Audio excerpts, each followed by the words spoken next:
Really cold this morning, it's -1 degree Celsius. Cars are frozen over, so I think I need to get the kettle on, a nice cup of tea and plan the day out.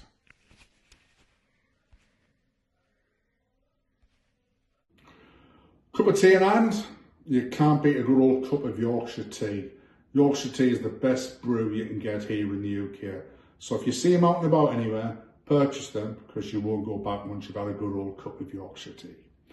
So, just before we get into the video, I will be doing a free giveaway. It's a RIA multimedia entertainment system, or RIA screen in short, and it's got an 8.66 inch screen. Fantastic bit of kit, and I will share with you in a sec how you can win that prize. Now, today I'm off to do a drone shoot at a place called Beckingham Palace. Well, it was nicknamed Beckingham Palace, and the reason was because David and Victoria Beckham bought the place back in 1999, spent £2.5 million buying it, and another £3.5 million doing it up. So they don't live there now, it's been sold off to somebody else. But I've always wanted to see what it looks like, because when you, later on the video, you'll see, you can't see the property. It's got high trees all around it. It's got security at the front. So it's really hard to get a look at unless you've got a drone. So if you're interested, that will be coming later in the video. But the main part of the video is all about the pleasures of owning a Tesla Model Y Performance, as I said, or any other Tesla for that matter. And I'll share with you how I get my day started, what I love about driving that car, and you can follow me on the journey down to Beckingham Palace as we do it. But first, we need to get the car nice and toasty, so I'm going to press the warm-up system on the app. Right, so we're in the car, we're ready to make our trip to Beckingham Palace to do the drone flight. And I've got to say, I'm in this car now, it's at a constant 21 degrees, it's 1 degree outside, and you just feel, when you get in the car, you're just like, oh, that's so good. My heated steering wheel is absolutely top drawer. It just, you know, I couldn't be without this heated steering wheel. I would just love this steering wheel so much. Little things please little minds, I know. You know, it's things like when you get in the car, you've already got your seating position already set, and it just adjusts the seat to you. Or if you've got a partner who drives the car, it'll adjust the seating to them. You know, it's simple things like that that make such a huge difference. Now, the other thing to talk about is the center console with all the information on. I'm not going to go into that. If you're a Tesla owner, you know exactly what it does. If you are in the market to buy a Tesla, there are loads of videos on YouTube which will take you through all the different functionality, so I'm not going to do that. This is more about me just sharing why I love this car so much. So, let's get going. We'll make our journey to Beckingham Palace, and as we're driving along, we will just chew the cud, as they say, about all the guilty pleasures this car gives me. So off we trot, and let's see where it gets us. Like most people, I do like to play my music when I'm in the car, and to have the ability to play virtually any song in the world on voice command is fantastic. And the quality, now it's not known what system is in this car, because again, Tesla are very secretive, haven't advertised it, but the sound quality in the Model Y Performance is unbelievable. I believe it's the same sound system in the Model Y, but I believe there is a lesser sound system, which is still good, by the way, because I've had the standard range Model 3, it's still a good system, but it hasn't got as many speakers or subwoofers or whatever you call them. I'm not really into that, but it's not got all of that in the standard range compared to the long range and the performance car. Let me say that again, because I think I confused myself there. So, in the Model Y Performance, you get the top of the range sound system, which is all singing, all dancing. In the long range, you still get that same sound system, and then on the rear wheel, you get a good quality sound system, but it hasn't got as many bells and whistles with it, if that makes sense. But it's still a good sound system. This car comes without any sensors because it operates on Tesla Vision. Now, I've had both. Tesla Vision is by far superior to sensors, by far superior. The graphics you get in your car when you park, it just makes parking so easy compared to having sensors. And you know, as the firmware comes, the software gets downloaded, it's only going to get better and better. So for me, having Tesla Vision is a huge guilty pleasure because it just makes that driving experience so much simpler. Right, competition time. Let me just get into that before I forget, because I'll end up doing this video and forgetting the most important bit about the competition. So, as I said earlier, you will get the chance to win a multimedia rear display system, or rear display system for short, and all you have to do is press the like button on the video and be a subscriber. If you're not a subscriber, just press that subscribe button. That's all you got to do, just press it. Doesn't cost you anything. You don't even really have to watch the channel if you don't want to, but it'll give you the chance, if you're a Tesla owner, to win this fantastic prize, which costs a lot of money, and it could be yours for free.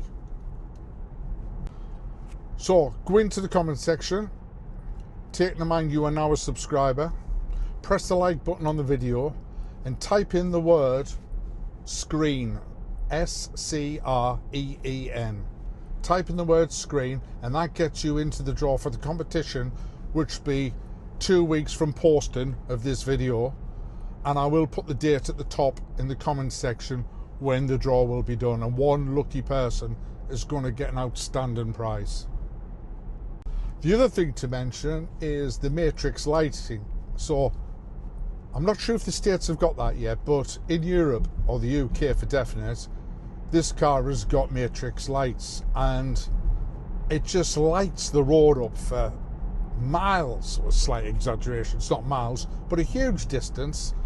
And the lights sort of, when you turn a corner, the lights sort of turn the corner with you as well, which is really handy when you're down dark lanes with no outside street lighting.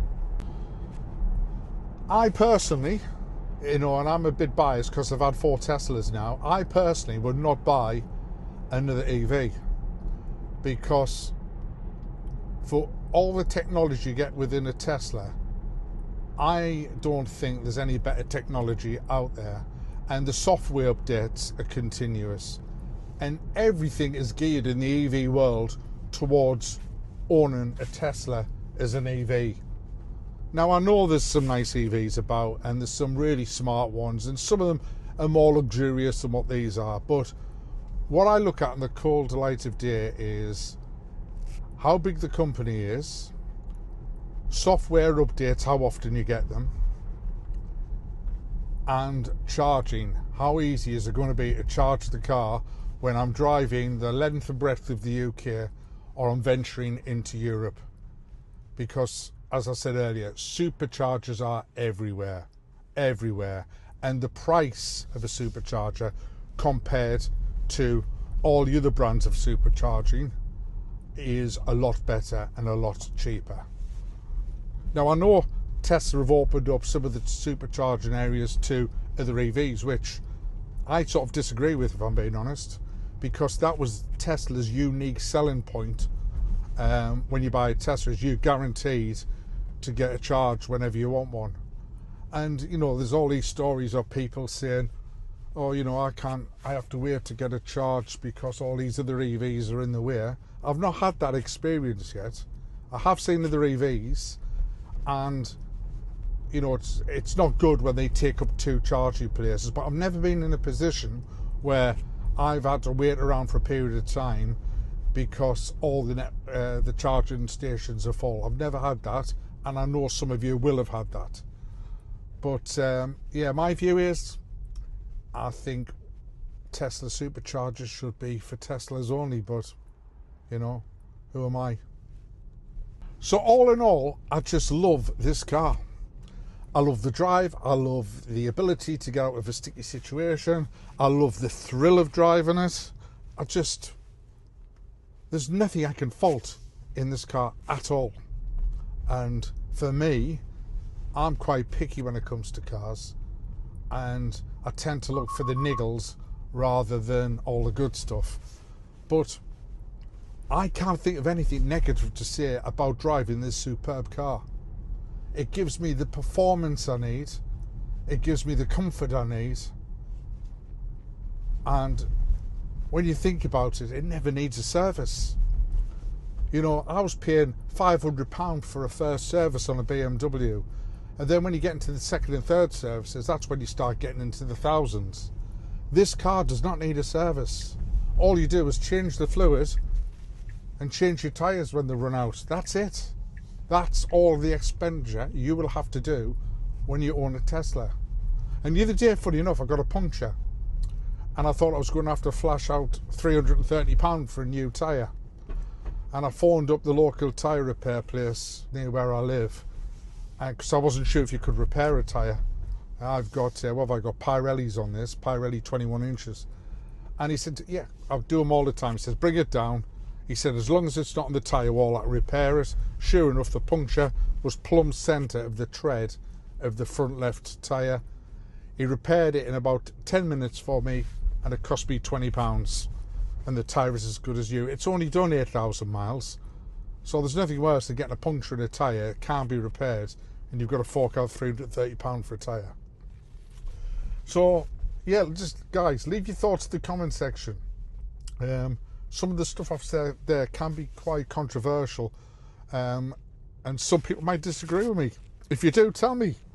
I respond to all my comments, good or bad, because, you know, I like listening to feedback. And if you think I'm wrong, then tell me. If you think I'm right, then tell me as well.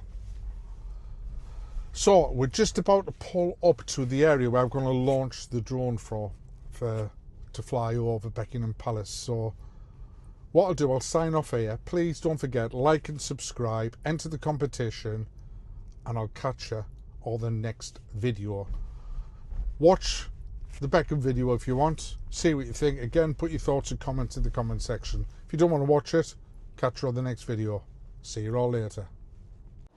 Right folks, here we go into what used to be known as Buckingham Palace.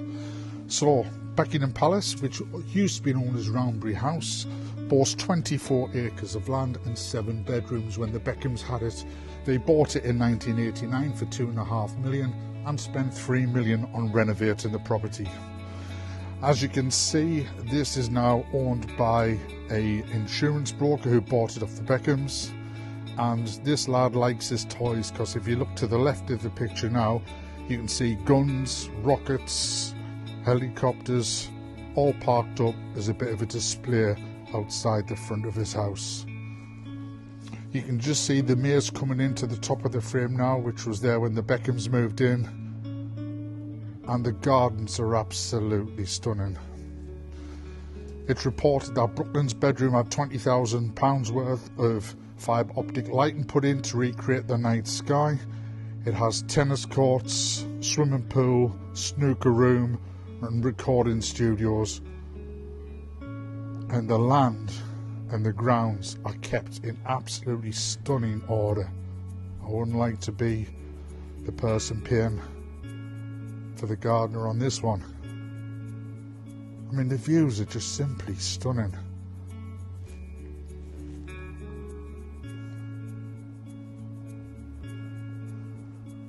Just turning the drone around now to see a view of the back of the house,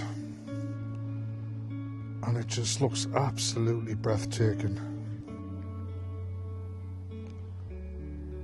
All the tennis courts still there, own private woodlands, and at the top left of the picture it's got its old style gatehouse residence there, which is in itself as a grade 1 listed building. Just stunning views, absolutely stunning views. And there's the maze to the right, coming over towards the back of the house now with the drone. And as you can see, the gardens are immaculately kept. the architecture of the building is just breathtaking. And I don't know, all these look like little barn conversions. I don't know who stays in them, but it's all part of the land that the Beckhams used to own. So I'm assuming back in the day that's where maybe the servants and the staff used to live, and it's all been converted out to guest rooms. Just flying over the top of the house now. We'll spin around, and as you can see, it's got a little garden terrace there to the left and to the right, and it's just immaculate. So please don't forget to like and subscribe, and I'll leave you in peace to enjoy the rest of the views, and thanks for watching.